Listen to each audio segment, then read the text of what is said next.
Nuansa kemeriahan perayaan kemerdekaan RI ke-70 mulai tampak di wilayah Kabupaten Nagan Raya, Nangro Aceh, Darussalam.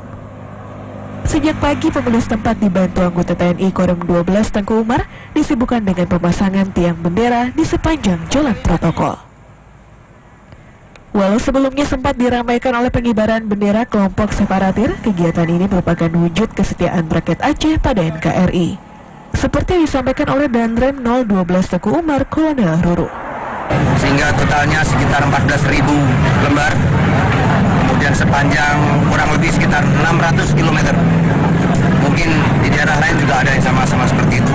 Nah, sini bagi saya melihat ini potensi komponen bangsa yang wajib untuk kita dorong. 14.000 bendera merah putih tersebut dikibarkan mulai dari Sabang, Aceh Jaya, Aceh Barat, Nagan Raya, hingga Aceh Singkil sampai tanggal 31 Agustus 2015. Masyarakat pun dihimbau untuk tidak terpengaruh oleh hasutan atau provokasi yang berniat untuk memecah belah dan merusak perdamaian. Demikian laporan tim liputan topik Haidir Azhar dari Nagan Raya, Nangro Aceh, Darussalam.